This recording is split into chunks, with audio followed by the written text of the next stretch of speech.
देहरादून और north east के राज्यों में एंजल चकमा को इंसाफ दिलाने को लेकर हंगामा बढ़ता जा रहा है। कहीं कैंडल मार्च हो रहा है, कहीं विरोध प्रदर्शन। देहरादून में नॉर्थ ईस्ट के छात्र इंसाफ की मांग कर रहे हैं। इस बीच उत्तराखंड सरकार ने एसआईटी का गठन कर दिया। फरार आरोपी पर 1 लाख का इनाम रख दिया। When you just go out of notice, you will see they are giving us our identity as Chinese, Chinkies, Momo. Oh, आप नोटिस से है, आप सांप खाते हैं, आप नोटिस से, आप कुत्ते खाते हैं, आप तो नोटिस है, आप तो सुअर खाते हैं। These are the identity we are getting within our own land. 9 दिसंबर की शाम करीब 6 बजे पूरा घटनाक्रम हुआ, जिसका सीसीटीवी फुटेज भी सामने आया।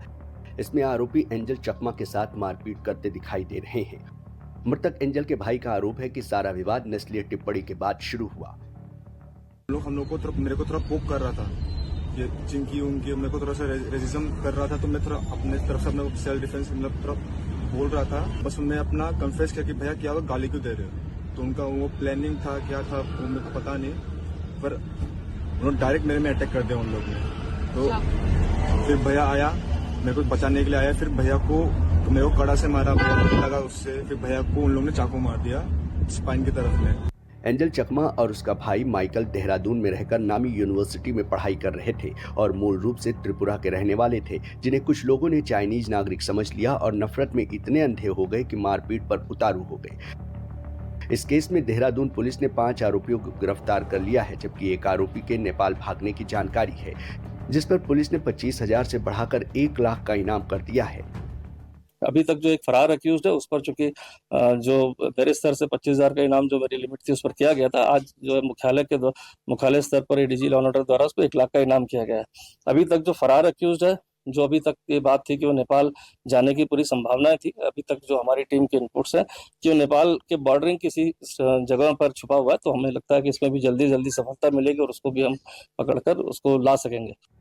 एंजल चकमा के साथ 9 दिसंबर को मारपीट हुई, जबकि एफआईआर 12 दिसंबर को दर्ज की गई। इसके बाद आरोपियों की गिरफ्तारी हुई। जब घटना के 17 दिन बाद यानी 26 दिसंबर को एंजल चकमा की मौत हुई, तब जाकर सरकार से लेकर प्रशासन हर कोई एक्टिव हुआ, वरना हर कोई इसे रंजिश का एंगल देकर भूल जाना चाहता था। हमारा एक्चुअली में बहुत ही दुखद घटना हुआ, हम बहुत दुखी हैं इससे, और इस पर हमने बहुत सख्त कार्रवाई के लिए कहा है यहाँ पर, है ना। और 4-5 लोग जो भी इसमें थे बदमाश, 5 गिरफ्तार कर लिए गए हैं, जो भी इस घटना में जिन्होंने भी अपराध में किया है। और एक कोई नेपाल का था, शायद वो नेपाल भागा हुआ है, कहाँ है, तो उसके ऊपर इनाम यहाँ घोषित हमने कर दिया है और उसको पकड़ने के लिए भी टीम वहाँ पर भेज दी गई है पुलिस की ना।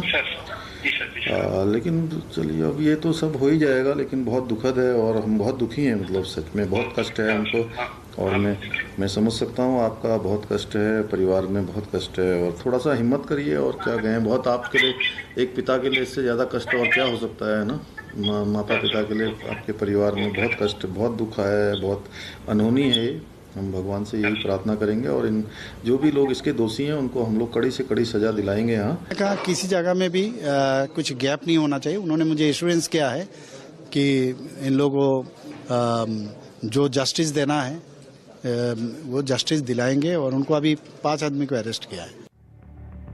इस केस में सबसे अहम पहलू वो नफरती गैंग है, जो कभी घुसपैठ तो कभी धर्मांतरण की आड़ में मॉब लिंचिंग से पीछे नहीं हटता।